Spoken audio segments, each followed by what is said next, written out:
موضوع الدرس في عظمة الله تبارك وتعالى سبحانه وكمال قدرته، سورة الحديد، تفسير ابن كثير. الحمد لله رب العالمين، والصلاة والسلام على أشرف الأنبياء وسيد المرسلين سيدنا محمد وعلى آله وأصحابه أجمعين. اللهم صل على سيدنا محمد وعلى آل سيدنا محمد كما صليت على إبراهيم وعلى آل إبراهيم في العالمين إنك حميد مجيد. أعوذ بالله من الشيطان الرجيم. بسم الله الرحمن الرحيم. سبح لله ما في السماوات والأرض وهو العزيز الحكيم. له ملك السماوات والأرض يحيي ويميت وهو على كل شيء قدير. هو الأول والآخر والظاهر والباطن وهو بكل شيء عليم. قال المؤلف والمفسر رحمه الله تعالى: أدام النفع بعلومه وعلومكم في الدارين آمين. إلى أن قال الإمام أحمد: حدثنا يزيد بن عبد ربه حدثنا بقية بن الوليد قال حدثني بجير بن سعد عن خالد بن معدان عن ابن أبي بلال عن إرباز بن سارية رضي الله تعالى عنه أنه حدثهم أن رسول الله صلى الله عليه وسلم كان يقرأ المسبحات قبل أن يرقد، وقال: إن فيهن آية أفضل من 1000 آية. وهكذا رواه أبو داود والترمذي والنسائي من طرق عن بقية به. وقال الترمذي رحمه الله تعالى: حسن غریب. اب مفسر رحمۃ اللہ علیہ فرماتے ہیں کہ امام احمد نے اس سند کے ساتھ حضرت ارباز ابن ساریہ سے روایت فرمائی ہے کہ انہوں نے بیان فرمایا: ان رسول اللہ صلی اللہ علیہ وسلم کان یقرأ، حضور پاک رات کو روزانہ مسبحات پڑھا کرتے تھے. مسبحات کا معنی جن صورتوں کی ابتدا جو ہے وہ تسبیح سے ہوئی ہو. سبح للہ، یسبح للہ، ان کو مسبحات کہا جاتا ہے. اور حضور پاک صلی اللہ علیہ وسلم نے فرمایا: ان فیہن آیتن، ان کے اندر ایک ایسی آیت ہے جو 1000 آیت سے بھی بہتر ہے. اسی کو امام ترمذی رحمۃ اللہ علیہ نے فرمایا کہ روایت سند کے اعتبار سے درجہ حسن کو پہنچتی. ورواه النسائی عن ابن ابی السرح عن ابن وهب عن معاویہ بن صالح عن بجیر بن سعد عن خالد بن معدان قال: كان رسول الله صلی اللہ علیہ وسلم فذكره مرسلا ولم يذكر عبد الله بن ابي بلال والارباز بن ساریہ فالآیۃ المشار الیہا فی الحدیث ہی. اب مفسر رحمۃ اللہ علیہ فرماتے ہیں کہ حدیث مبارک میں جو آیت ہے اس کا اس طرف اشارہ ہے کہ یہ آیت مراد ہے: هو الاول والآخر والظاہر والباطن وهو بكل شيء علیم، كما سيأتي بیانہ قریبا ان شاء اللہ تعالی. وبه الثقة وعليه التكلان، حسبنا الله ونعم الوكيل. يخبر تعالى أنه يسبح له ما في السماوات والأرض، أي من الحيوانات والنباتات، كما قال تعالى في الآية الأخرى: تسبح له السماوات السبع والأرض ومن فيهن وإن من شيء إلا يسبح بحمده ولكن لا تفقهون تسبيحهم إنه كان حليما غفورا. اللہ تبارک و تعالیٰ نے اس آیت میں خبر دی ہے کہ آسمانوں اور زمینوں میں جو چیزیں بھی ہیں، جو مخلوقات بھی ہیں، وہ سب اللہ کی پاکی بیان کرتے ہیں، اللہ کی تسبیح و تنزیہ بیان کرتے ہیں، چاہے وہ حیوانات ہوں، چاہے وہ نباتات ہوں. جیسے کہ دوسری آیت میں اللہ نے فرمایا: تسبح لہ السماوات السبع والارض، اللہ کے لیے 7 آسمان اور زمینیں، ومن فیہن، اور ان کے اندر جو کچھ ہے سب تسبیح بیان کرتے ہیں. وَإِن مِّن شَيْءٍ إِلَّا يُسَبِّحُ بِحَمْدِهِ، کوئی چیز نہیں مگر جو اللہ کی تسبیح و تحمید بیان کرتی ہے. وَلَٰكِن لَّا تَفْقَهُونَ تَسْبِيحَهُمْ، لیکن تم ان کی تسبیحات کو سمجھ نہیں سکتے ہو. إِنَّهُ كَانَ حَلِيمًا غَفُورًا، اس کی ذات جو ہے بڑے حلم والی ہے اور بخشنے والی ہے. یہ اس کا حلم ہے کہ ہمارے گناہوں کے باوجود ہمیں سزا نہیں دیتے، اور یہ اس کی بخشش ہے کہ بندہ جتنا بڑا گناہگار ہو جب توبہ کرے تو اللہ معاف کر دیتے. تو یاد رکھیں، جیسے میں نے خلاصہ درس میں بھی عرض کیا تھا کہ ہر چیز تسبیح کہہ رہی ہے. اب تسبیح سے کیا مراد ہے؟ بعض علماء فرماتے ہیں کہ ہر چیز کا وجود جو ہے وہ اپنے بنانے والے پر دلالت کرتا ہے. اب دیکھیں نا، یہ عینک ہے، اس کو دیکھنے کے بعد لازم آدمی سوچتا ہے اس کو کسی نے بنایا ہے. تو جب آدمی کی زمینوں پہ نظر پڑتی ہے، پہاڑوں پہ پڑتی ہے، سبزے پہ پڑتی ہے، نباتات پہ پڑتی ہے، جمادات پہ پڑتی ہے، حیوانات پہ پڑتی ہے، آسمان، تو صاف ہر چیز دلالت کر رہی ہے کہ اس کا کوئی بنانے والا ہے. اور بنانے والا جو ہے وہ خالق بھی ہے، وہ مالک بھی ہے، وہ متصرف بھی ہے، وہ علیم بھی ہے، وہ حکیم بھی ہے. تو یہ تصویر. اور بعض علماء فرماتے ہیں کہ جیسے کہ حضرت شاہ ولی اللہ محدث دہلوی رحمت اللہ علیہ نے فرمایا، انہوں نے فرمایا ہر چیز کی تسبیح یہ ہے کہ مثلا ایک دیوار ہے، پہاڑ ہے، درخت ہے، کبھی اس کا سایہ ادھر ہو جاتا ہے، کبھی اس کا سایہ ادھر ہو جاتا ہے، تو یہ اللہ کے آگے گویا سجدہ ریز ہوتے ہیں. تو یہ ان کے سائے کا بدلنا جو ہے، یا تفیع ظلالہ، اس کے سائے جو ہیں وہ ڈھلتے ہیں، گھٹتے ہیں، بڑھتے ہیں، کبھی دائیں کبھی بائیں. تو یہ گویا اللہ کی تسبیح ہے. اسی طرح وہ ارشاد فرماتے ہیں کہ اب دیکھیں کہ بعض جانور ہیں جو 4 پاؤں پہ چلتے ہیں، وہ گویا ہر وقت رکوع کی حالت میں ہیں. بعض جانور ہیں جو سینے پہ گھسٹتے ہیں، وہ گویا ہر وقت سجدے کی حالت میں ہیں. پہاڑ ہیں گویا ہر وقت وہ تشہد میں قعدے کی حالت میں ہیں. درخت ہیں تو گویا وہ ہر وقت قیام کی حالت میں ہیں. بعض بیلیں ہیں جو زمین پہ جھک جاتی ہیں تو گویا وہ سجدے کی حالت میں ہیں. تو فرماتے ہیں کہ ہر چیز جو ہے وہ کسی نہ کسی حال میں اللہ تبارک و تعالیٰ کی تسبیح بولتی ہے. اور بعض علماء فرماتے ہیں کہ نہیں، اصل بات یہ ہے کہ یہ آسمانوں کو دیکھ کے سوچنا کہ اس کا بنانے والا ہے، تو یہ تو سمجھ آنے والی بات ہے. زمینوں کو جب ہم دیکھتے ہیں تو فوراً آدمی کے دماغ میں خیال ہے آخر کسی نے زمین کو بنایا ہے. تو اس میں لا تفقہون والی بات نہیں ہوتی. قرآن کہتا ہے تم نہیں سمجھ سکتے. تو اس کا معنی یہ ہے کہ ہر چیز جو ہے اپنی زبان میں وہ تسبیح کہہ رہی ہے، لیکن چونکہ ہم ان کی لغات کو، ان کی زبانوں کو، ان کی آوازوں کو سمجھتے نہیں ہیں تو ہمیں پتہ نہیں لگتا. ہمارے لیے تو ایک بکری جو ہے وہ منمنا رہی ہے، ہمارے لیے ایک گھوڑا جو ہے وہ ہنہنا رہا ہے، ہمارے لیے ایک اونٹ جو ہے وہ ڈکرا رہا ہے، لیکن اس کے اندر ایک تسبیح ہے. اس کی دلیل وہ یہ دیتے ہیں کہ جب اللہ نے حضرت سیدنا سلیمان علیہ السلام کو اور داؤد علیہ السلام کو علم دیا، علمنا منطق الطیر.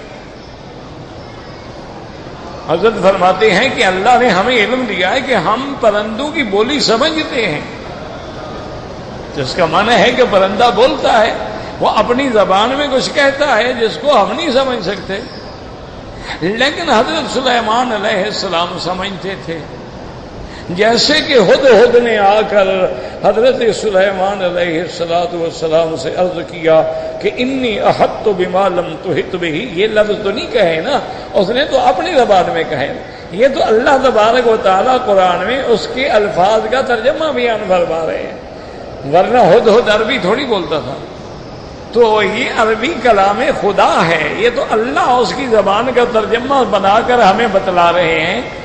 کہ اس نے آ کے کہا کہ انی احطت بما لم تحط به وجئتک من سبأ بنبأ یقین انی وجدت امرأة تملکهم، بڑی مفصل رپورٹ دی جو آج کے آپ کے بڑے بڑے سی آئی ڈی کے افسران بھی اتنی اچھی رپورٹ نہیں لکھ سکتے، کہ اس نے تمام حالات کا تجزیہ کیا ہے کہ وہاں ایک ملکہ ہے، وہ حکومت کرتی ہے، اس کا ایک بہت بڑا تخت ہے، اور پھر وہ سورج کے پجاری ہیں، اللہ کو چھوڑ کے سورج کی عبادت کرتے ہیں، یعنی ان کا عقیدہ، ان کا عمل، ان کی ملکہ، ان کی طاقت، ان کا شان شوکت ساری حضرت سلیمان علیہ السلام۔ تو آپ نے فرمایا اچھا ٹھیک ہے، اذهب بکتابی ھذا، یہ میرا خط لے کر جاؤ اور جواب لے کے آؤ، سننظر اصدقت ام کنت من الکاذبین، ہم دیکھیں گے تم نے سچ کہا ہے یا جھوٹ بولا ہے۔ تو معنی یہ ہے کہ باقاعدہ بات ہو رہی ہے حدود کے ساتھ، وہ بات کر رہا ہے، سلیمان سے ہم سمجھ رہے ہیں۔ اسی طرح قرآن پاک میں ہے کہ باقاعدہ چیونٹی نے اپنی قوم کو خطاب کیا، جب حضرت سلیمان علیہ السلام کا لشکر آنے والا تھا تو چیونٹی نے کہا کہ یا ایھا النمل ادخلوا مساکنکم، اے چیونٹیوں جلدی جلدی اپنے بلوں میں گھس جاؤ، لا یحطمنکم سلیمان وجنودہ، تمہیں حضرت سلیمان اور اس کا لشکر جو ہے پاؤں کے نیچے روند نہ ڈالے، وہم لا یشعرون، ان کو تو پتہ بھی نہیں چلے گا نا۔ تو حضرت سلیمان نے سمجھ لیا، فتبسم ضاحکا من قولها، اور آپ مسکرائے کہ مولا دیکھو ایک چیونٹی کو بھی اپنی نسل کا فکر ہے۔ اب دیکھیں غور کریں آپ، الحمدللہ پڑھے لکھے لوگ ہیں، کہ چیونٹی کو فکر ہے کہ میری نسل مر نہ جائے۔ یہ انسان کیسا جانور ہے جو انسانوں کو مار رہا ہے؟ یہ پتہ نہیں کیسا حیوان ہے کہ انسان ہو کر انسان کا قاتل ہے۔ کتا کتے کو نہیں کاٹتا، خنزیر خنزیر کو نہیں مارتا، سانپ سانپ کو نہیں ڈستا، لیکن یہ انسان کیا بلا ہے کہ عورتوں کو مار رہا ہے، بچوں کو مار رہا ہے، نماز پڑھنے والوں کو مار رہا ہے، بے گناہوں پہ دھماکے کر رہا ہے، اور بعض تو یہ ہے کہ باقاعدہ دو آدمی پکڑ کے کھڑے وہ ٹوکے سے ٹکڑے ٹکڑے کر رہا ہے، اور بیٹا باپ کو مار رہا ہے، بھائی بہن کو مار رہا ہے، خامند اپنی بیوی پہ کاروکاری کا الزام لگا کے ان کی جائیداد لینا چاہتا ہے۔ یہ کیا ہے؟ اس سے تو انسانیت شرمندہ ہو جاتی ہے، یہ انسان تو نہیں۔ معنی یہ ہے کہ اللہ نے ان کو ایسا بدل دیا ہے کہ یہ دیکھنے میں تو بندر اور خنزیر نہیں بنے ہیں لیکن اندر سے بن چکے ہیں۔ اسی لیے ایک بزرگ نے وہ ہمیشہ نظر جھکا کے رکھتے تھے اور کپڑا ڈال کے بیٹھتے تھے۔ کسی خاص شاگرد نے، خاص مرید نے بڑی حجت کے بعد کہا کہ حضرت لوگ آپ کو ملنے آتے ہیں، آپ کا چہرہ دیکھنا چاہتے ہیں، اور آپ ہر وقت گویا پردے میں بیٹھے ہوئے ہیں، تو یہ کوئی اچھی بات تو نہیں ہے۔ آپ چپ کر جاتے۔ پھر اس نے جب مجبور کیا تو انہوں نے فرمایا میرے بیٹے، اللہ نے مجھے بصر کے ساتھ بصیرت بھی دیکھی ہے، مجھے انسان نظر آئے تو میں ان سے ملوں، یہ تو بھیڑیے ہیں، یہ تو بندر ہیں، خنزیر ہیں، انسان کی شکل میں ہیں، ان کو اللہ نے اندر سے بدل دیا، یہ مسخ ہو چکا، اس لیے میں ان کو کیا دیکھوں۔ تو آج بے عین ہی ہمارا یہی حال ہے، ورنہ دیکھیں ہر چیز اللہ تعالیٰ کی تسبیح کہہ رہی ہے، آسمان بھی کہہ رہے ہیں، زمینیں بھی کہہ رہی ہیں، پہاڑ بھی کہہ رہے ہیں، نباتات بھی کہہ رہے ہیں، جمادات بھی کہہ رہے ہیں، اور پتھر بھی بول رہے ہیں، لیکن ہم اس کو نہیں سمجھ سکتے ہیں۔ وَلَٰكِن لَّا تَفْقَهُونَ تَسْبِيحَهُمْ، اور یہ اللہ، اور اس میں اشارہ ہے، اس میں تحدید ہے کہ میرے محبوب آپ ان کو بتا دیں کہ اگر انسانوں تم میری تسبیح بیان نہیں کرو گے تو کیا ہو گیا، دفع ہو جاؤ، ساری کائنات میری تسبیح کر لیں، مجھے کیا ضرورت ہے تمہاری تسبیح کی، تم نماز نہیں پڑھو گے تو میرا کیا نقصان ہو جائے گا۔ تم اگر اللہ کے کعبے میں نہیں آؤ گے تو اللہ کے کعبہ کو اداس ہو جائے گا. تم اگر اعمال صالحہ نہیں کرو گے تو اللہ کا کیا نقصان ہے؟ یہ تو تمہارا فائدہ ہے. اس لیے بتا دیا تو سبح له السماوات السبع والارض من فیہن، ہر چیز اللہ کی تسبیح بیان فرما رہی ہے. اور آگے اللہ تبارک و تعالیٰ فرماتے ہیں وَلَٰكِن لَّا تَفْقَهُونَ تَسْبِيحَهُمْ إِنَّهُ كَانَ حَلِيمًا غَفُورًا. وہ حلم والا ہے کہ تم تسبیح نہیں کرتے ہو، تمہاری زبانوں پہ ہر وقت جو ہے گالی ہے، تمہاری زبانوں پہ ہر وقت جو ہے لغویات ہیں، تمہاری زبانوں پہ ہر وقت جو ہے گندگی ہے، تمہاری زبانوں پہ ہر وقت جو ہے غیبت ہے، تمہاری زبانوں پہ ہر وقت جو ہے جھوٹ ہے، لیکن تمہیں پکڑتا نہیں. فرمایا میرا حوصلہ ہے، علم ہے، ورنہ اللہ مہلت دیتے ہیں، وہ چاہیں تو پکڑ. اور اگر ہم ایسے گناہوں میں مبتلا ہے، علاج کیا ہے؟ فرمایا غفور ہے، بخشنے والا ہے، توبہ کر کے اللہ کے دروازے پہ لوٹ آؤ. انه كان حلیما غفورا. وقوله تبارک و تعالی، یہاں فرمایا سبح للہ ما فی السماوات والارض وهو العزیز الحکیم. وهو العزیز، عزیز کا کیا معنی؟ الذی قد خضع له كل شیء، جس کے آگے ہر چیز جھکتی ہے، جس کے آگے ہر چیز سرنگوں ہے، کوئی اس کے آگے سر نہیں اٹھا سکتا. وہ ہر پہ غالب ہے، جس کو کوئی مغلوب نہیں کر سکتا. الحکیم فی خلقہ و امرہ و شرعہ، اور اللہ نے جو بنایا وہ بھی حکمت سے، اور جو احکام دیے وہ بھی حکمت سے، اور اللہ نے جو فرائض مقرر کیے ان میں بھی اللہ کی حکمتیں ہیں.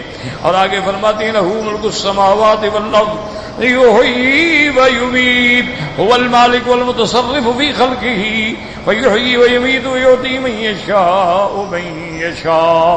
اللہ تبارک و تعالیٰ کی ذات ہے جو مالک بھی ہے، اپنے خلق مخلوق میں متصرف بھی ہے، جلاتا بھی ہے، موت بھی دیتا ہے.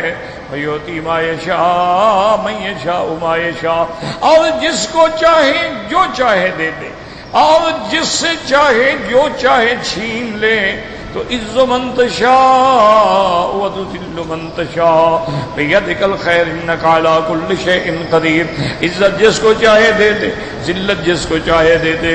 روایات میں ہے کہ حضرت امیر المومنین عمر بن الخطاب رضی اللہ تعالیٰ عنہ اپنے خلافت کے زمانے میں، اپنے امارت کے زمانے میں حج پہ تشریف لا رہے تھے. جب مکہ مکرمہ کے قریب آئے اور مکے کے باہر کی وادیوں میں گزرے، ایک جگہ قافلہ رکا، آپ نے نماز پڑھی اور روتے رہے، آنسو بہاتے رہے. ساتھیوں نے پوچھا لماذا یبکی یا عمر، کیوں رو رہے ہو؟ فرمانے لگے میں اس لیے رو رہا ہوں، اسی جگہ کبھی میں اونٹ چرایا کرتا تھا اور آج میں امیر المومنین بن کے گزر رہا ہوں. انہی وادیوں میں تو اونٹ چراتا تھا، انہی وادیوں میں آگے میں تو اپنے اونٹوں کو چراتا تھا، جانور چراتا تھا، اور آج میں بادشاہ بن کے گزر رہا ہوں. یہ کتنا اس کا بڑا کرم ہے. اسی لیے اقبال نے کہا تھا نا کہ بات کیا تھی کہ نہ روم و ایران سے دبے چند بے تربیت اونٹوں کے چرانے والے. وہ لوگ تو اونٹ چرانے والے تھے، انہوں نے تو کسی یونیورسٹی میں نہیں پڑھا تھا. وہ آکسفورڈ اور ہارورڈ سے پڑھ کے تو نہیں آئے تھے، لیکن روم اور فارس کی قوتوں کو پاؤں کے نیچے روند ڈالا. وجہ کیا تھی؟ وہ قوت ایمان تھی، ان پر اللہ پہ یقین تھا، اللہ تبارک و تعالیٰ کی عظمتوں پہ یقین تھا. اسی طرح حضرت عمر رضی اللہ تعالیٰ عنہ اپنے زمانے امارت کے اندر مدینہ منورہ میں ہیں اور مکے کا گورنر ملنے کے لیے آیا. آپ نے پوچھا بنوا لے تعالیٰ اہل مکہ تھا، اہل مکہ پہ تم اپنا قائم مقام کس کو بنا کے آئے ہو؟ تو اس نے کہا ابن ابزا، میں نے ابن ابزا کو نائب گورنر بنایا ہے. آپ نے فرمایا انہو من الموالی، اللہ کے بندے یہ تم نے کیا کیا؟ وہ تو غلام ہے، وہ تو غلاموں میں سے ہے، وہ تو کوئی اعلیٰ حسب اعلیٰ نسب کا بندہ ہی نہیں ہے، اور اس کو تم نے مکے والوں پہ گورنر بنا دیا ہے. اس نے کہا حضرت ناراض رہو، اصل وجہ یہ ہے کہ اس کو اللہ کے قرآن کا بہت زیادہ علم ہے، اللہ کے قرآن کے پڑھنے والا سمجھنے والا ہے، اس لیے میں نے عہدہ دیا۔ فبقى عمر رضی اللہ تعالیٰ عنہ، اس کے بعد حضرت عمر رضی اللہ تعالیٰ عنہ رونے لگ گئے اور فرمایا سادہ کا رسول اللہ صلی اللہ علیہ وسلم، میرے آقا نے سچ فرمایا، ان اللہ یرفع بہذا الکتاب اقواما وَيَضَعُ بِهَا آخِرِينَ، اللہ اس قرآن سے لوگوں کو اونچا کر دیں گے اور ٹھکرانے والوں کو ہمیشہ ذلت سے ٹکرا دیں گے۔ اور میں دیکھو آج قرآن کی شان ہے کہ ابن ابزہ موالی سے ہے لیکن وہ حاکم بن کے بیٹھا ہو۔ اچھا ایک وقت ایسا بھی آیا، خدا کی شان ہے، کہ مکہ مکرمہ، یمن، بصرہ، عراق، موصل، شام، سب حکومت کرنے والے گورنر جو تھے سب کے سب موالی میں سے تھے۔ اللہ کی شان ہے، اللہ نے اونچا کر دیا، اللہ تعالیٰ نے حضرت بلال کو اونچا کر دیا اور ابھی جہل کو ذلیل کر دیا، وہ جہنم کے گڑھے میں گر گیا۔ اور حضرت بلال کو حضور فرماتے ہیں بلال تیرے چلنے کی آواز مجھے جنت میں آ رہی تھی، تم کون سا عمل کرتے ہو؟ انہوں نے کہا حضور اور تو میرا کوئی عمل نہیں، لیکن جب وضو کرتا ہوں تو 2 رکعت پڑھ لیتا ہوں۔ اور میں اس کو نہ چھوڑنا، اسی وجہ سے اللہ نے تجھے یہ اونچا مقام عطا فرمایا۔ اس کو کہتے ہیں علماء تحیۃ الوضو، جیسے تحیۃ المسجد ہے اسی طرح تحیۃ الوضو ہے کہ وضو کے بعد فوراً 2 رکعت پڑھ لے، اگر اوقات مکروہہ نہ ہوں، اگر اوقات مکروہہ ہوں تو پھر نہیں پڑے گا۔ یعنی فجر کے بعد ہے تو جب تک سورج نہ نکلے، عصر کے بعد ہے تو جب تک سورج نہ ڈوبے، یہ اوقات مکروہہ ہیں۔ عین سورج سر پہ کھڑا ہو جب تک ڈھلے نہیں اس وقت تک ان اوقات میں نماز پڑھنا منع ہے۔ اسی طرح سورج نکل رہا ہے، اسی طرح سورج ڈوب رہا ہے، آدھا ڈوب گیا آدھا باقی ہے، اس وقت بھی نماز پڑھنا جو ہے مکروہ ہے۔ یہ حدیث ہے اور سیاہ سکتہ کی حدیث ہے، یعنی جس کو بخاری مسلم رحمۃ اللہ علیہ نے صحیح فرمایا ہے۔ تو اس لیے یہ اللہ کی شان ہے، اس لیے مفسر رحمۃ اللہ علیہ فرماتے ہیں یؤتی من یشاء من یشاء ما یشاء، جس کو جو چاہے دے دیں، وہو علی کل شیء قدیر، اے ما شاء کان وما لم یشاء لم یکن، اور ہر چیز پہ قادر ہیں، جو چاہیں ہوگا، جو نہ چاہیں نہیں ہوگا۔ وقوله تبارك وتعالى هو الأول والآخر والظاهر والباطن، وهذه الآية المشار إليها في حديث إرباد بن سارية أنها أفضل من 1000 آية۔ اللہ نے فرمایا هو الأول والآخر، وہ اول بھی ہے، آخر بھی ہے، ظاہر بھی ہے، باطن بھی ہے۔ اب مفسر رحمت اللہ علیہ فرماتے ہیں ارباد ابن ساریہ والی جو حدیث آپ نے پڑھی ہے، جس میں میرے آقا نے فرمایا ایک آیت ہے جو 1000 آیت سے بہتر ہے، فرمایا وہ یہی آیت مبارک ہے۔ وقال ابو داود حدثنا عباس بن عبد العظیم قال حدثنا نضر بن محمد قال حدثنا اکرمہ یعنی ابن عمار قال حدثنا ابو زمیل قال سألت ابن عباس فقلت ما شيء اجده في صدري قال ما هو قلت والله لا اتكلم به قال وقال لي شيء من شك قال وضحك قال ما نجا من ذلك احد قال حتى انزل الله تعالى عز وجل فإن في شك مما انزلنا اليك فاسأل الذين يقرؤون الكتاب من قبلك لقد جاءك الحق من ربك الآية قال وقال لي اذا وجدت في نفسك شيئا فقل هو الاول والآخر والظاهر والباطن وهو بكل شيء عليم۔ وقد اختلفت عبارات المفسرين في هذه الآية وأقوالهم على نحو من 19 قولا۔ اب مفسر رحمۃ اللہ علیہ فرماتے ہیں کہ حضرت ابو زمیل کہتی ہیں کہ میں نے حضرت ابن عباس سے پوچھا رضی اللہ عنہ قلت ما شيء اجده في صدری، کہ میرے دل میں کبھی کبھی ایسے خیالات آتے ہیں جن سے میں ڈرتا ہوں، یعنی غلط خیال آ جاتے ہیں دل میں، انسان ہے نا۔ حضرت ابن عباس نے پوچھا کہ ما ہوا، وہ کیا خیال ہے جو تیرے دل میں آتا ہے؟ کہنے کہ واللہ لا اتکلم به، انہوں نے کہا حضرت ابن عباس خدا کی قسم میں نہیں بتاؤں گا، وہ بڑی غلط بات ہے، غلط خیالات آ جاتے ہیں، میں اس کو زبان سے کہنے ہی نہیں چاہتا لیکن دل میں آ جاتے ہیں تو میں کیا کروں۔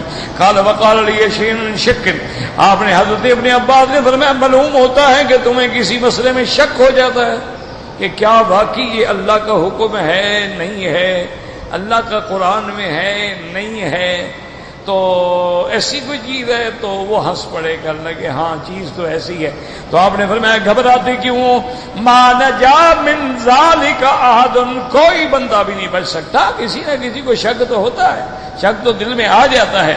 قال حتی انزل اللہ تعالی عز وجل، اللہ نے یہ آیت اتاری فإن كنت فی شک مما انزلنا الیک، اے میرے پاک نبی محمد مصطفیٰ صلی اللہ علیہ وسلم، اگر آپ کو اس میں شک ہے جو ہم نے آپ پہ اتارا ہے، یاد رکھیں بعض علماء کہتے ہیں یہ حضور کو خطاب ہے اور بعض علماء فرماتی ہیں خطاب حضور کو ہے لیکن مراد امت محمد مصطفیٰ ہے، کیونکہ اللہ کے نبی کو اپنے نبی ہونے میں تو شک نہیں تھا نا۔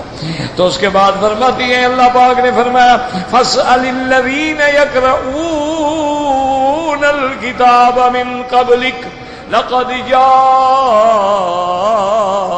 الحق من ربك، آپ نے فرمایا کہ پھر ان لوگوں سے پوچھیں جو اہل کتاب ہیں، جن کے پاس پہلے کتابیں آئی ہیں، تورات آئی، انجیل آئی، جب ان سے پوچھیں اللہ تبارک و تعالیٰ کی کتابیں ان کے پاس آئیں، وہ جانتے ہیں کہ اللہ تعالیٰ نے کتابیں اتاری ہیں۔ قال وقال لي اذا وجدت في نفسك شيئا فقل، اور اس کے بعد حضرت ابن عباس نے فرمایا اگر تیرے دل میں کسی قسم کا شک پڑ جائے اللہ کی توحید کے بارے میں، اللہ کے احکام کے بارے میں، علاج یہ ہے کہ یہ آیت پڑھ لیا کرو والاول والآخر والظاہر والباطن وہو بکل شیء علیم۔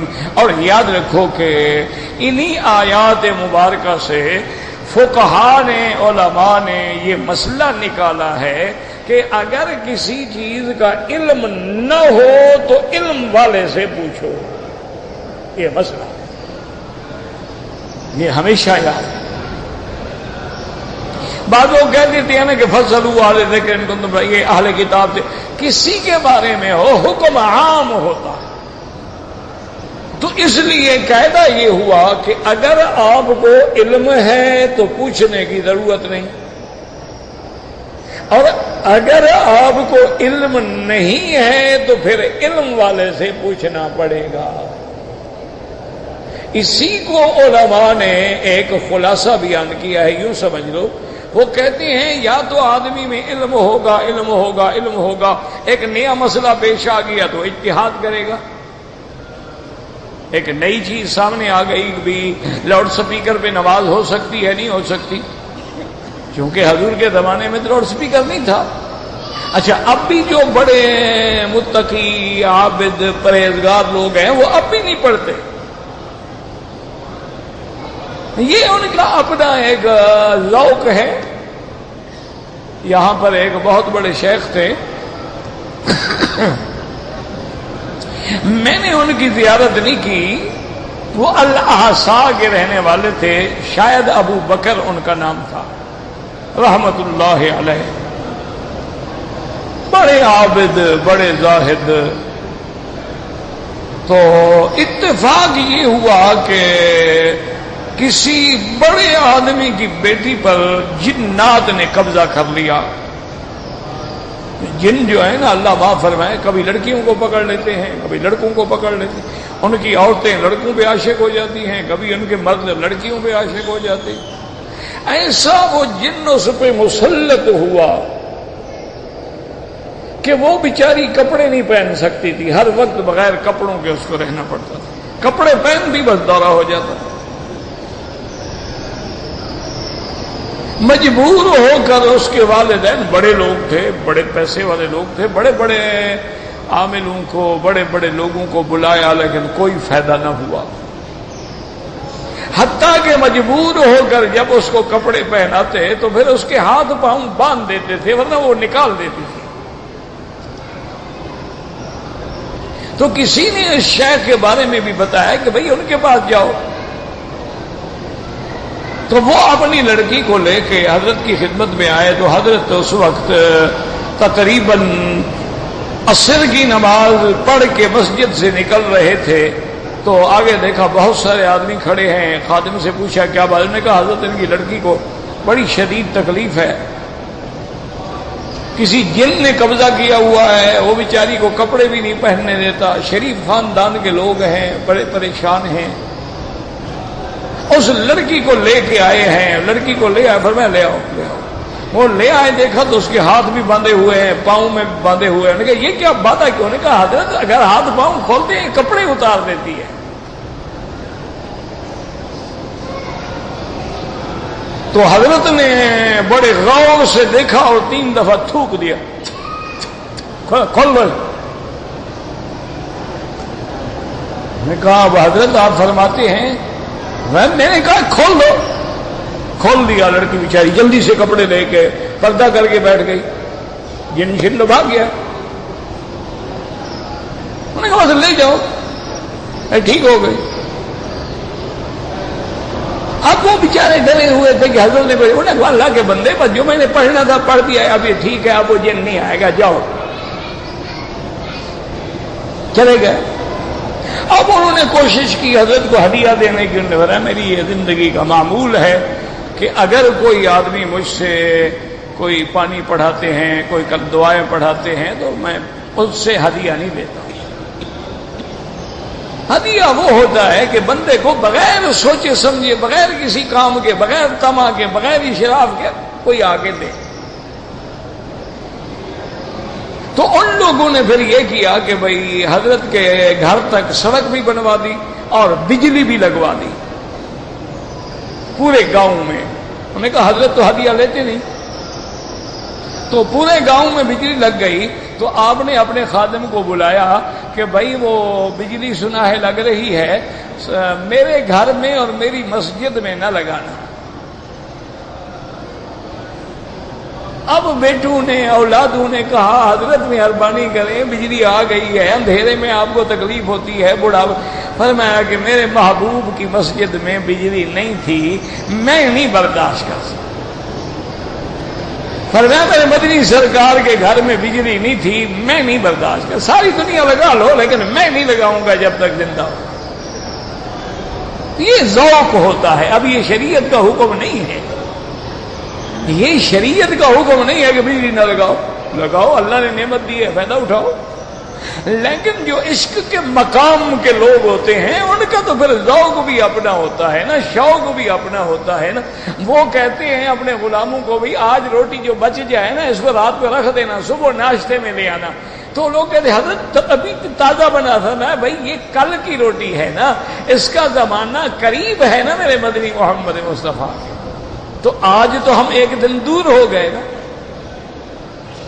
یہ ذوق کی باتیں ہیں, یہ عشق کی باتیں ہیں, یہ سمجھ نہیں آئیں گی آپ کو. بس سمجھ نہ آئے تو بس کہہ دیا کرو رحمت اللہ علیہم, اللہ ان پہ کروڑوں رحمتیں فرمائے. اسی لیے ایک بزرگ کی کتاب میں نے پڑھا, انہوں نے لکھا کہ ابلیس جو ہے اس میں یعنی یہ دو عین تو تھی لیکن تیسری عین نہیں تھی. اب میں سمجھتا رہا کیا مانا, بھی 2 عین تھی, تیسری عین نہیں تھی. اب ذرا بڑی محنت کے بعد پھر انہی بزرگوں کی تقریر میں مجھے ملا, انہوں نے فرمایا کہ پہلی عین ہے عالم. وہ عالم تو بڑا تھا, ملائکہ کے ساتھ رہتا تھا. آدم علیہ السلام ابھی پیدا نہیں ہوئے, ان کے جسد کو دیکھا اور پھونک ماری. پھونک نیچے سے نکل گئی کہ ان کا پتہ تو نہیں کیا چیز ہے, لیکن جو ہے اندر سے خالی ہے, یہ کھڑا نہیں رہ سکے گا, ضرور گرے گا. عالم تھا, عین علم والی تو تھی. اور فرمایا وہ عارف بھی تھا, عین عارف والی بھی تھی. عارف کا کیا مانا, اللہ کی ذات و صفات کا سمجھنے والا. وہ کہتا ہے وہ سمجھتا تھا کہ اللہ نے حکم دیا کہ نکل جاؤ,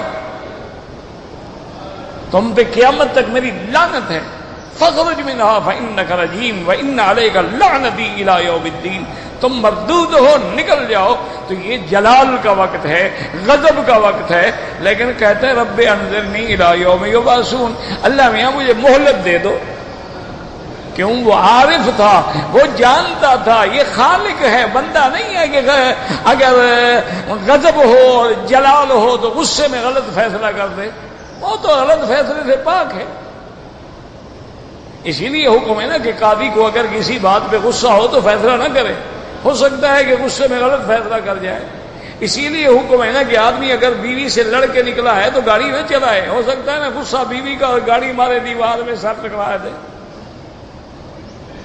تو غصے میں انسان عام طور پہ پاگل ہو جاتا ہے، اللہ تو پاک ہے نا، وہ تو منزہ ہے۔ تو اس کا مطلب ہے وہ عارف تھا کہ جلال کا وقت ہے اور میرے اوپر غضب کا وقت ہے، لیکن وہ رب ہے۔ اسی لیے دعا بھی مانگ لی، انذرنی الی یوم، دعا منظور بھی ہو گئی، انک من المنذرین الی یوم الوقت المعلوم۔ تو انہوں نے کہا کہ دو عین تو مل گئی نا، ایک عین سے علم والی، ایک عین ملی عرفان والی، لیکن بدبخت میں تیسری عین نہیں تھی۔ وہ تیسری عین کون سی تھی؟ عشق والی۔ فرمایا بدبخت عاشق نہیں تھا، اگر عاشق ہوتا تو اللہ کے حکم کی نافرمانی نہ کرتا۔ عاشق کبھی اپنے محبوب کا نافرمان نہیں ہو۔ وہ کہتا ہے جاؤ پہاڑ کھود کے نہر نکالو، حاضر کھود رہے۔ وہ کہتا ہے جاؤ میری بھینسیں چراؤ، چرا رہے ہیں۔ وہ کہتے ہیں جناب یہ گلی کا کتا ہے، اٹھا کے چوم رہے ہیں کہ لیلا کی گلی سے تو آیا ہے نا، عشق کی بات ہے نا۔ فرمایا بدبخت کو اللہ سے عشق نہیں تھا نا۔ والذین آمنوا اشد حبا للہ، جو مومن ہوتے ہیں وہ سب سے زیادہ محبت اپنے اللہ سے کرتے ہیں۔ اللہ جب محبوب ہو جائے تو محبوب اگر پتھر بھی مارے تو بندے کو پیارا لگتا ہے نا۔ محبوب اگر دھکے دے کر نکال بھی دے گھر سے، کہے یار کوئی بات نہیں میرا محبوب ہے پھر آ جاؤں گا، تو محبوب کے ہر حکم سے اتنا پیار ہو کہ وہ دکھ دے تو راضی ہو، وہ سکھ دے تو راضی ہو۔ کہ میرے سجن ہے دم بدم، حضرت مہر علی نے کہا ہے نا، میرے سجن ہے دم بدم، کہرے سجن ہے گاہ گاہ، اوی سجن ہے واہ واہ، ایوی سجن ہے واہ واہ۔ پر میں ہر وقت تیرا مہر ہے، احسان ہے، کبھی کبھی ناراضگی بھی ہو جاتی ہے، لیکن مولا تیرے اس رحم پہ بھی راضی، تیری ناراضگی پہ بھی راضی۔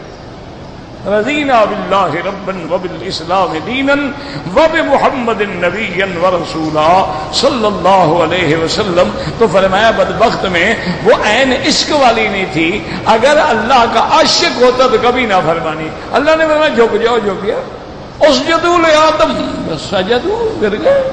اللہ نے جو کہہ دیا سجدہ کرو کرو۔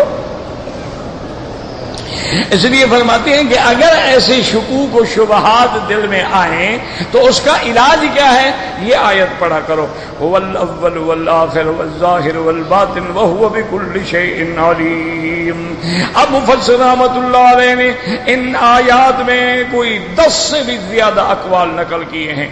وقال البخاری رحمہ اللہ تعالی قال یحییٰ الظاہر علی کل شیء علما والباطن علی کل شیء علما۔ وہ فرماتی ہیں وہ ظاہر ہے ہر چیز پہ علم کے اعتبار سے، اور باطن ہے ہر چیز پہ علم کے اعتبار سے۔ وقال شیخنا الحافظ المزی یحییٰ هذا هو ابن زیاد الفراء له کتاب سماه معانی القرآن وقد ورد في ذلك احادیث فمن ذلك ما قال الامام احمد حدثنا خلف بن الولید قال حدثنا ابن عیاش عن سہیل بن ابی صالح عن ابیہ عن ابی ہریرہ رضی اللہ تعالی عنہ ان رسول اللہ صلی اللہ علیہ وسلم کان یدعو عند النوم۔ میرے مدنی رحمت دو عالم محبوب دو عالم صلی اللہ علیہ وسلم، آپ جب سوتے تو یہ دعا پڑھتے تھے، اللہم رب السماوات السبع ورب العرش العظیم ربنا ورب كل شيء منزل التوراة والإنجيل والفرقان فالق الحب والنوى لا إله إلا أنت أعوذ بك من شر كل شيء أنت آخذ بناصيته انت الاول فليس قبلك شيء وانت الاخر فليس بعدك شيء وانت الظاهر فليس فوقك شيء وانت الباطن فليس دونك شيء اقض عنا الدين واغننا من الفقر اقض عنا الدين واغننا من الفقر اقض عنا الدين واغننا من الفقر. میرے مدنی سرکار رحمت دو عالم ہر رات کو یہ پڑھتے تھے، تو اس میں آپ نے کیا ترجمہ کیا ہے؟ الحمدللہ یہدینا و یہدیکم اللہ. انہوں نے یہ ترجمہ فرمایا کہ انت الاول فلیس قبلک شیء، آپ سے پہلے کچھ بھی نہیں تھا. وانت الاخر فلیس بعدک شیء، اور آخر بھی آپ ہوں گے، آپ کے بعد کچھ نہیں ہوگا. کل من علیہا فان، ہر چیز فنا ہو جائے گی. وَيَبْقَى وَجْهُ رَبِّكَ ذُو الْجَلَالِ وَالْإِكْرَامِ. انت الظاہر، اپنی صفتوں میں ظاہر ہے. لَيْسَ فَوْقَكَ شَيْءٌ وَأَنْتَ الْبَاطِنُ فَلَيْسَ دُونَكَ شَيْءٌ، اور تیری ذات ایسے حجابات میں ہے کہ کوئی تیری کنہ کو نہیں پہنچ سکتا ہے، کسی کی طاقت بھی نہیں ہے کہ تمہیں دیکھ سکے، تیری رؤیت حاصل ہو اور تیری کنہ کا ادراک کر سکے. اس کے بعد حضور صلی اللہ علیہ وسلم یہ دعا فرماتے تھے. تو اس لیے اس کے بارے میں یہ حدیث مبارک ہے، اور سب سے بڑا ترجمہ تو وہی ہوتا ہے نا جو میرے آقا نے کیا صلی اللہ علیہ وسلم.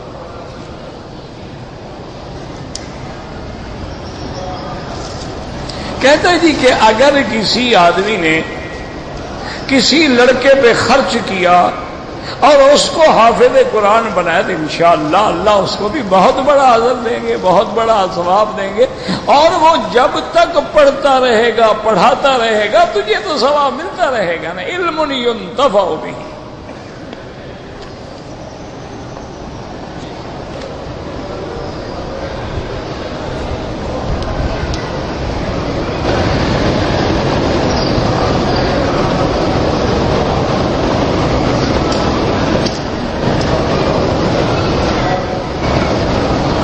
پتہ مجھے سمجھ نہیں آیا میرا بھائی، کو پڑھا بھی نہیں جاتا. ساتھ لکھا کرو کہ حج سے 2000 میں حج پہ آیا تو اس وقت رکن یمانی کی مرمت ہو رہی تھی، تو غلاف پتہ نہیں کیا ہے مرمت کروا رہے تھے. کچھ دھاگے میرے کو ملے، کوئی بات نہیں ہے، کوئی تو تم نے چرائے تو نہیں ہے نا، وہاں گر گیا تم نے اٹھا لیے. کہتے ہیں جی کہ عمرے پہ جو لوگ آئے ہیں وہ مکے میں آنے کے بعد نماز قصر پڑھیں گے یا پوری پڑھیں گے؟ میرا بھائی مکے میں آئے، مدینے میں آئے، مسافر ہے قصر پڑھے گا، مسافر نہیں ہے پوری پڑھے گا. یہ تو حکم ہے پوری دنیا کے لیے، ایک حکم ہے، یہ تھوڑا ہے کہ مکے میں بدل جاتا ہے. آپ عمرے والے ہیں، آپ مسافر ہیں، اگر آپ اکیلے پڑھیں گے تو قصر پڑھیں گے، اگر امام کے پیچھے پڑھیں گے تو نماز پوری پڑھیں گے، چونکہ امام مقیم ہے. امام جو ہے، اب مثلا عشاء کی نماز ہے، امام ہے مقیم، ہم ہیں مسافر. جو وہ جب 4 رکعتیں پڑھائے گا تو ہم بھی 4 رکعت پڑھیں گے. یہی تو ہم کہتے ہیں کہ امام کے بندہ تابع ہوتا ہے، امام کے بغیر گزارا ہی نہیں. ورنہ ہمارے ذمہ تو یہ 2 رکعتیں نہیں تھیں، لیکن چونکہ امام مقیم ہے ہمیں بھی پڑھنی پڑے گی. ہم اگر پہلے سلام پھیر دیں گے تو ہماری نماز باطل ہو جائے گی.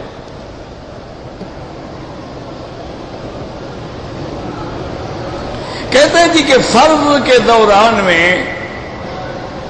جب ہم نماز پڑھ رہے ہیں تو ہماری نظر کعبۃ اللہ پہ ہو یا سجدے والی جگہ پہ، کیونکہ نماز جو ہے یہ بندگی ہے، یہ عاجزی ہے، یہ تذلل ہے. عاجزی میں یہ تھوڑا ہوتا ہے کہ بندہ سر اونچا کر کے کھڑا ہو، آدمی تو نظریں جھکی ہوتی ہیں، اس لیے ہمیشہ نظر سجدے والی جگہ پر.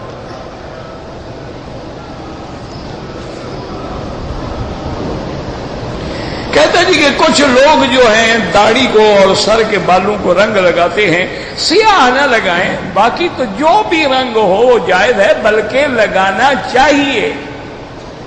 ترمذی شریف میں باقاعدہ حدیث مبارک ہے، حضور پاک نے فرمایا غیر الشیب ولو بشیء، آپ نے فرمایا اپنے بالوں کی سفیدی کو بدلا کرو چاہے کسی بھی رنگ سے، لیکن چونکہ سیاہ رنگ منع آ گیا تو لہذا سیاہ نہ لگائیں۔ سیاہ کے علاوہ جو ہے آپ مہندی لگا لیں، یا مہندی میں بسمہ ملا لیں، یا اور آج کل جیسے کوئی کلر آ جاتے ہیں، گولڈن قسم کے کلر آتے ہیں، سنہری بال ہو جاتے ہیں، یا اور کوئی رنگ ہو، یعنی بلیک نہ ہو، بس موٹی بات یاد رکھو کہ سیاہ نہ ہو، باقی جو مرضی ہے رنگ لگائیں۔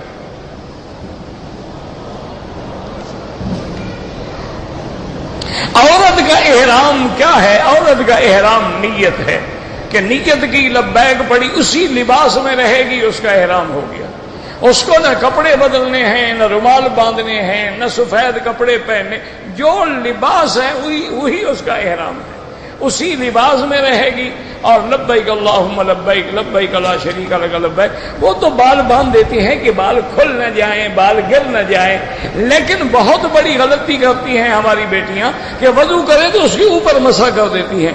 خیال ہوتا ہے کہ اگر میرا رومال کھل گیا تو احرام کھل گیا، عمرہ تو بھاگ گیا نا۔ جیسے بڑے بڑے لوگ آگے مسئلہ پوچھتے ہو جی میں وضو کر رہا تھا، اوپر والی چادر میں نے لٹکا دی، تو پھر میں نے کہا عمرہ تو چادر میں گیا نا، تم تو خالی واپس آئے۔ بے وقوف آدمی، چادروں کے اندر عمرہ بندھا ہوا ہوتا ہے، چادر بدل ڈالو، پلید ہو گئی دھو ڈالو، پھٹ گئی دوسری پہن لو۔ عورت کے لیے وہی احرام ہے جو اس نے کپڑے پہنے ہوئے ہیں، اس کے لیے الگ کوئی احرام نہیں ہوتا۔ سب کو جو ہے چادر ہے سب پہنے، صرف نقاب نہ ڈالے جس سے منہ بالکل بند ہو جاتا ہے۔ کہتے تھے کہ حضور پاک کو جو معراج ہوا تھا، بہرحال گزارش یہ ہے کہ علماء کا اختلاف ہے، لیکن ہمارے علماء اکابر کا یہ عقیدہ ہے کہ میرے آقا کو جو معراج ہوا تھا وہ جسمانی تھا، روح مع الجسد تھا، اسی کے یہ خواب نہیں تھا جو عالم ارواح ہو، یہ معراج حقیقت تھا۔ اگر خواب ہوتا تو پھر ابو جہل کو چیخنے کی کیا ضرورت تھی؟ خواب تو تم بھی دیکھ سکتے ہو، خواب تو کوئی بھی دیکھ سکتا ہے۔ وہ جو سارے چیخ پڑے کہ دیکھو حضور کیا فرما رہے ہیں، آسمانوں پہ گئے، 7 آسمان، سدرۃ المنتہا، واپس بھی تشریف لے آئے، رات بھی ختم نہیں ہوئی، تو وہ اسی لیے مشکل سمجھ رہے تھے۔ اور اگر یہ روح کا ہی خواب تھا تو روح کو سواری کے لیے براق کی ضرورت تو نہیں ہوتی، روح تو خود ایک امر ربی کا نام ہے۔ پھر جبریل علیہ السلام کو براق لانے کی کیا ضرورت تھی؟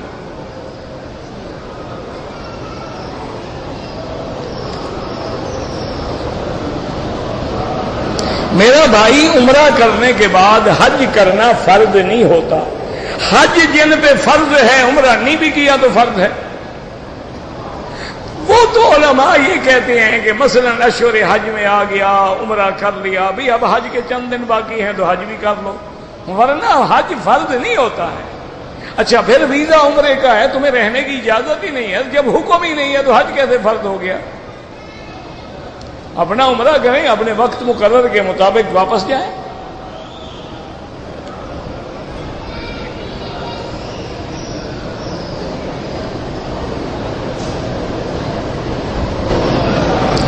دکان میں سامان 50,000 کا ہے، 50,000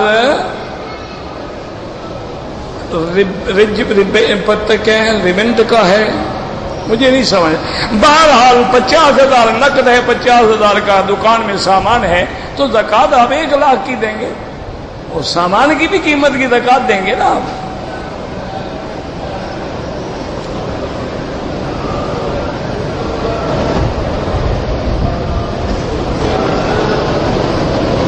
میں نے وقوف عرفہ نہیں کیا تو حج ہی نہیں ہوا، تو دم کیا پوچھتے ہو؟ حج ہی برباد اگر عرفات نہیں گئے تو۔ ہاں عرفات گئے تھے لیکن مغرب سے پہلے نکل آئے تو 1 بکری دم ادا کرو، اگر بالکل عرفات نہیں گئے، حج ہی نہیں ہوا، آئندہ سال حج کرو اسی کے بدلے میں، اور دم بھی ادا کرو۔ ربنا تقبل منا انك انت السميع العليم وتب علينا انك انت التواب الرحيم۔ حسبي الله لا اله الا هو عليه توكلت وهو رب العرش العظيم۔ يا لطيف الطف بنا في تيسير كل عسير فان تيسير كل عسير عليك يسير۔ اللهم يسر امورنا وامور اولادنا وبناتنا واصحابنا واخواننا وامور المسلمين۔ اللهم اشفنا واشف مرضانا ومرضى المسلمين۔ اللهم انك عفو كريم عظيم تحب العفو فاعف عنا۔ اللهم اجعلنا في زمانك وامانك واحسانك۔